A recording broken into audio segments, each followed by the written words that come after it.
In April of 2025, a team of astronomers announced they had found the strongest hint of life beyond our solar system ever detected. A molecule on Earth produced almost exclusively by ocean plankton, apparently sitting in the atmosphere of a planet 124 light years away. Headlines exploded across the world. For a few days, millions of people genuinely wondered whether we had finally found neighbors. Less than a year later, that same signal is being described by the scientists who chased it hardest as a false alarm. Not a cover-up, not a conspiracy, just science, doing exactly what science is supposed to do, quietly taking apart its own most exciting claim in public, one reanalysis at a time. Tonight, we're looking at what actually happened to the most famous biosignature claim of the decade, why the excitement collapsed, and why, even without it, this planet remains one of the most important places in the sky. To understand how we got here, you have to start with the planet itself.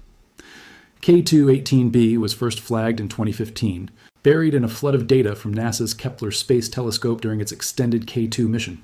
An unremarkable entry orbiting a small red dwarf star. It's a sub-Neptune, roughly 8.5 times the mass of Earth, a category of world with no equivalent anywhere in our own solar system, and it orbits its star once every 33 days, placing it squarely inside the habitable zone, the narrow band of distance where liquid water could theoretically survive on a planet's surface. Crucially, K2-18b transits its star from our exact vantage point in space, meaning it passes directly in front of it, letting starlight filter briefly through the planet's atmosphere on its way to Earth. That alignment is what makes this planet uniquely valuable. It lets astronomers actually read the chemical fingerprint of an alien atmosphere, rather than simply guessing at it from size and orbit alone.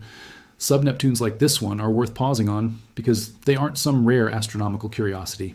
They're the single most common category of planet the galaxy produces, sitting in the size gap between rocky worlds like Earth and Mars and gas giants like Jupiter and Neptune, a gap our own solar system happens to skip entirely. That means K2-18b isn't just one interesting planet. It's a test case for an entire class of worlds that vastly outnumbers Earth-sized planets across the galaxy. And if a world like this can plausibly hold liquid water and support complex atmospheric chemistry, the number of potentially habitable environments in the Milky Way doesn't grow modestly. It potentially explodes, from a handful of Earth-like twins to a far larger population of ocean worlds we'd never previously considered. The first real attempt came in 2019, when the Hubble Space Telescope detected what researchers described as a signature of water vapor in K2-18b's atmosphere, the first such detection ever reported on a habitable zone exoplanet. But Hubble's instruments could only see a narrow slice of the spectrum, and some scientists argued the signal could just as easily be methane. The ambiguity wouldn't clay. That instrument was the James Webb Space Telescope, launched on Christmas Day 2021, and by 2023, a team led by Niku Madhusudan at the University of Cambridge had pointed it directly at K2-18b. The results were genuinely significant, clear detections of both methane and carbon dioxide. The first time carbon-bearing molecules had ever been confirmed in the atmosphere of a habitable zone world. Just as notable was what was largely missing. Almost no ammonia, a gap some researchers interpreted as a sign that something underneath the atmosphere, potentially a vast ocean, might be quietly absorbing it, giving rise to the so-called Hycean hypothesis. A hydrogen-rich sky wrapped around a planet-spanning liquid water ocean with no land at all. Buried in that same 2023 dataset was a faint, uncertain signal for a molecule called dimethyl sulfide, or DMS, a compound that, on Earth, is produced almost entirely by marine life, mostly plankton. The signal was weak, nowhere close to a confirmed detection, but it was intriguing enough that the Cambridge team requested additional telescope time using a different instrument. When those follow-up observations came back in April 2025, they showed a stronger signature, this time at a confidence level of roughly 3 sigma, corresponding to about a 99.7% likelihood. The signal wasn't simply random noise. The researchers called it the strongest hint of possible life beyond Earth ever detected. The story went global within hours. Here's where it's worth pausing on what 3 sigma actually means, because this single number is the hinge the entire story turns on. In physics and astronomy, a confirmed discovery requires 5 sigma confidence, corresponding to roughly a 1 in 3.5 million chance of a false positive. 3 sigma is a real signal worth taking seriously. But it is nowhere near that bar, and results at this confidence level have a long, well-documented history of disappearing entirely once more data comes in. The Cambridge team said as much publicly at the time, estimating that as little as 16 to 24 additional hours of telescope observation might be enough to push the result to that 5 sigma gold standard one way or the other. What happened next is the part most of the viral coverage never fully caught up with. Independent teams around the world began pulling the publicly available data and testing it from every possible angle, exactly as the scientific process is designed to work, and the cracks appeared quickly. A team led by Stephen Schmidt reanalyzed the same 2023 data using different statistical methods and confirmed methane at high confidence, but found no significant evidence for either carbon dioxide or DMS. A separate team, led by Luis Wellbanks, using what's called an agnostic retrieval approach that doesn't assume the answer in advance, found that the existing data simply couldn't robustly distinguish a biosignature gas from a range of ordinary non-biological molecules.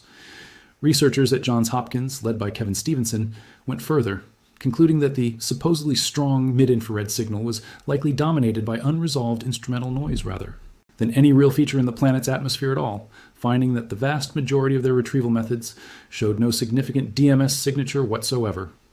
A separate group, led by Ryan Lukey at the University of Chicago, approached the problem from a different angle entirely, testing whether a library of hundreds of known chemical compounds could explain the same spectral features, just as well as dimethyl sulfide could. They found that ordinary, unremarkable molecules, including ethane, a substance we already know exists on planets right here in our own solar system, fit the observed data comparably well. Lukey's own framing of the finding was blunt. If a molecule we already know exists, nearby can explain what we're seeing. Jumping straight to an exotic biological explanation isn't good scientific practice, no matter how exciting the alternative sounds. It was a pointed reminder that finding life beyond Earth remains the ultimate goal of the entire field, but getting there requires ruling out every ordinary explanation first, not skipping straight to the extraordinary one. Then came a separate, quieter blow to the biosignature interpretation itself. In 2024, scientists studying data from the European Space Agency's Rosetta mission detected dimethyl sulfide, the exact same molecule on a comet, a frozen, lifeless chunk of ice and dust. It has since turned up in interstellar clouds, in the empty space between stars where nothing living has ever existed. Laboratory experiments demonstrated the molecule can form through pure, non-biological chemistry under conditions similar to those expected on planets like K2-18b. The one molecule the entire story had been built around no longer had an exclusively biological explanation, even in principle. By July 2025, a NASA-led reanalysis found that when all of Webb's available instruments, NIRISS, NIRSpec, and MIRI, were examined together in a single joint analysis, the tentative DMS signal weakened further, down to roughly 2.7 sigma, even less confident than the original announcement. And by January 2026, a comprehensive study led by Wellbanks and collaborators, examining the full transit spectrum with independent data reduction methods, concluded plainly that the biosignature claim did not meet the community's standards of evidence. Their analysis found the supposed signal in the mid-infrared data was consistent with red noise, essentially instrumental static, rather than a genuine feature in the planet's atmosphere. It's worth being clear here, too, that this same period saw a wave of fringe websites claiming NASA had secretly confirmed the DMS detection at 5 sigma confidence as some kind of quiet disclosure. That claim is false, and it runs in the opposite direction of what every credible peer-reviewed reanalysis has actually found. The scientific consensus moved towards skepticism, not confirmation. None of this means the science on K2-18b failed. It means it worked exactly as intended. What survived every round of scrutiny, unlike the DMS signal, is the planet's confirmed methane, its confirmed carbon dioxide, and a striking picture of a genuinely water-rich world. A NASA Jet Propulsion Laboratory team, including researcher Renyu Hu, modeled the atmosphere using additional higher precision transit observations and found that water could plausibly make up a significant fraction of the planet's total mass, potentially reaching into the double digits by percentage. For comparison, Earth, the so-called water world of our own solar system, is only about 0.02% water by mass. If K2-18b's interior genuinely holds anywhere near that much water, it represents an entirely different category of world than anything in our own planetary neighborhood, regardless of whether anything is actually living in it. It's worth holding both halves of this story at once. The specific claim that made K2-18b a household name, a plausible signature of alien marine life, has not survived scrutiny in anything close to its original form. But the broader picture underneath that claim, a habitable zone world with a genuinely measurable, carbon-rich, water-heavy atmosphere, has only gotten more solid with every independent team that's looked at it. That's an unusual outcome for a story this widely publicized. Most viral science headlines either hold up completely or collapse entirely. This one did something rarer. The sensational part quietly evaporated while the genuinely important part underneath it grew stronger. That's the honest current state of the story in 2026. K2-18b has not been confirmed to host life. The molecule once treated as the strongest evidence for it has, under sustained, rigorous independent scrutiny, essentially fallen apart.